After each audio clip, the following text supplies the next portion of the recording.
At one time in one of my earlier videos, I said that I was going to share with you some pretty amazing things when I go back to the village. Most everybody in Greece, in Athens, I should say, or in the major cities, they all actually come from villages located throughout the countryside all over Greece. I happen to be married to my wife, who comes from a village called Koutoumoula, and it's located in Evia. If you learn the history of Greece, that's Koutoumoula right here.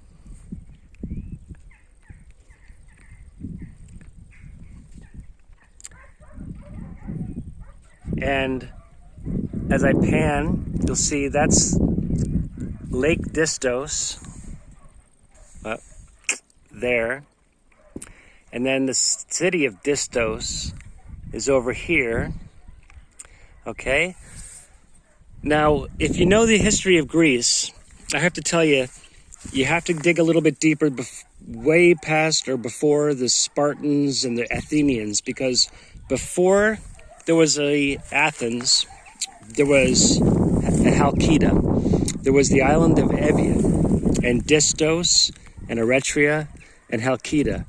And those were the original hoplites. Those are the original creators of the trireme. Those are the original city-states of Greece. They fought the battles, actually between Halkida and Eretria. They fought battles over a very fertile valley between them. The Halkida sought the help of Greece and Sparta, and they defeated Eretria. But because they lost so much in terms of prestige, money, infantry, trying to capture this area from Eretria, they were depleted. And in their place, the Athenians became the ultimate power. And then it was them and Sparta who would battle for the prominence of Greece. Later, maybe 1,000 years later, the Venetians from Venice came and conquered this land. This was after Rome, and they came to Evia and built these towers.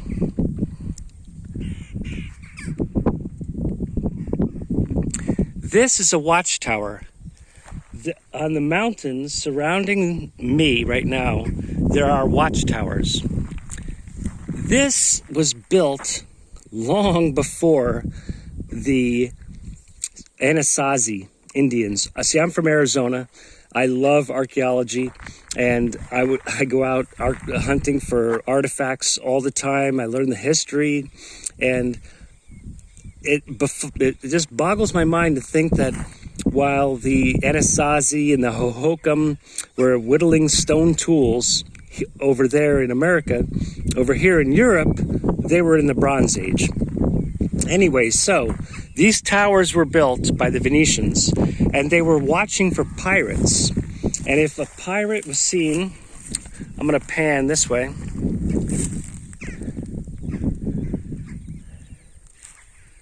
On the coast, they would light a fire. And in turn, they would light a fire in this tower, the Venetians, and over in Distos, they would light a fire and they would signal everybody to be prepared for a pirate attack or for an invasion by some marauding group. Anyway, the thing that blows my mind is that here we are. I'm in an archaeological site. If I was in Mesa Verde, there would be a gate, there would be people there to take my money, there would be brochures to explain what the area that I'm in and what this historical significance is. But here I am at probably the most perfectly preserved ancient Venetian watchtower. And all it is a bird's nest.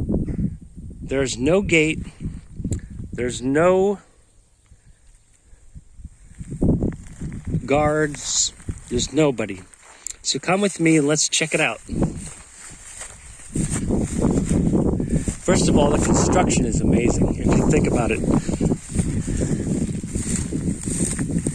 think about the rocks, the stones or whatever, the mortar, the bricks.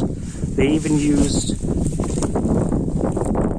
it looks like tile, clay tile, as a reinforcement for the mortar. Bear with me, I'm struggling to get through this.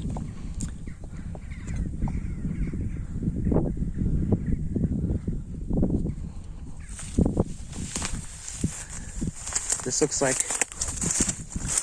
an area where there's an exterior pit. I would love to come through here with a metal detector, let me tell you. Because one of the things that I love is archaeology. And here, I even know people that have gone out here with metal detectors and have found Roman coins and gold coins, I say doubloons, gold coins, all kinds of artifacts. Here's the entrance. Here's all the rocks. I noticed that there are pits at each corner. I'm not sure exactly what those are for.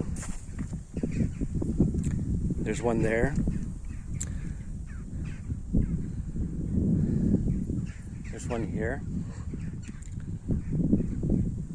And I'm sure there's one at all four corners. Now,